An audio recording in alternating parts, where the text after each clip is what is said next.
This is the Miller Philosopher. Consider this something of a hot take, and if you don't want to hear it, that's fine. Feel free to bow out now. But I think that the trees of Valinor needed to be destroyed, and I'm going to explain why. The trees were made from the remnants of the lights of the two great lamps of primordial Middle-earth, after they had been destroyed by Melkor. One would become brighter than the other on specific cycles, so that, therefore, Valinor, which was also made from the remnants of Almarin, would always remain lighted with a kind of a holy light. One of the things that I did like about the problematic Rings of Power was the prologue showing the two trees in their full glory. And, for whatever reason, I never pictured them being that huge. It really emphasized that these were truly holy objects and not just something that was ordinary even for Valinor. They were special. The trees blessed and enlightened Valinor and a slim sliver of its coastline as well throughout the first age and into the capture and parole of Melkor. And what they represented to the Valar, I believe, was a surviving piece of their original design for Middle-earth and what it should have been. And their destruction by Melkor represented the evil force taking away that dream one chunk at a time, as had happened in their history. However, I also think it represented something else to the Valar as well while the two trees stood. Consider that after the capture of their enemy and the removal of the High Elves to their land, that the Valar again left Middle-earth proper to its own devices.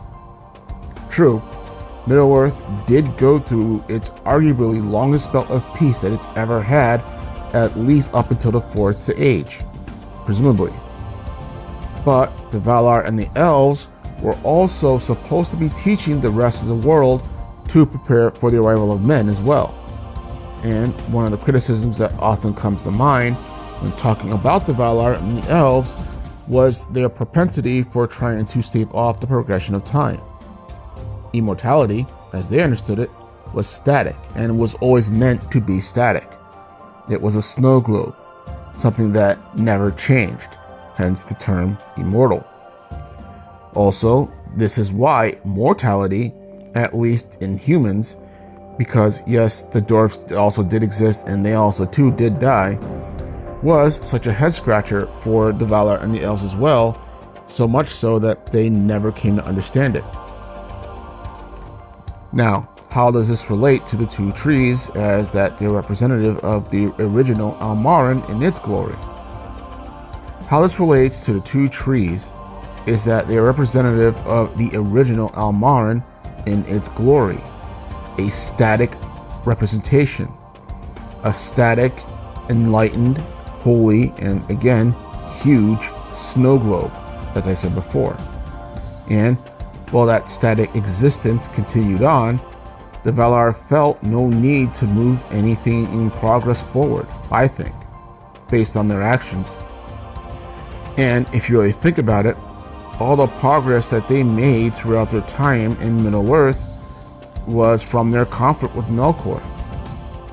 Essentially, that it was conflict that motivated change.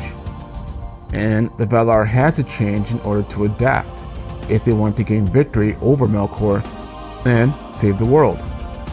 So, therefore, without this threat in the new era of peace that was in existence, why did they need to change? Let the good times roll.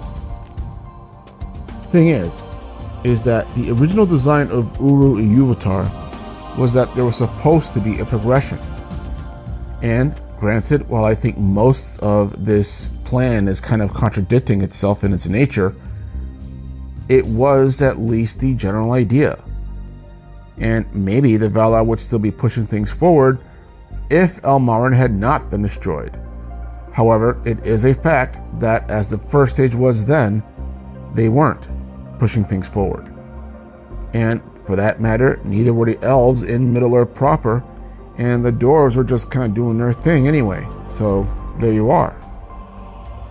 Once Melkor destroys the trees and escapes to Middle-earth, he sets into motion once again a series of events catastrophic and tragic events that again starts to restart that push forward for Middle-earth evolution, as it were, that promotes evolution and change. And if what scholars say about the Noldor story, which is about trying to hold back that change, is true, then how much more so the Valar? Consider. Morgoth steals the Silmarils, kills Feanor's father, and destroys the trees. Feanor falls into madness, pursues Morgoth to Middle-earth, renaming him.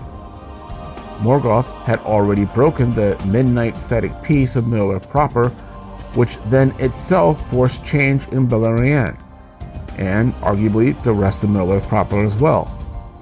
And then the ultimate harbinger of the immortal static existence of everlasting night, the rising of the sun and moon for the first time, which then brings on the arrival of humanity to Middle-earth. Change through conflict.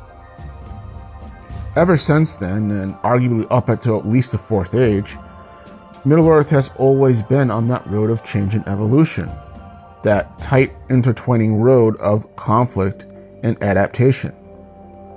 But would that have ever happened had the two trees continued to exist and not been destroyed?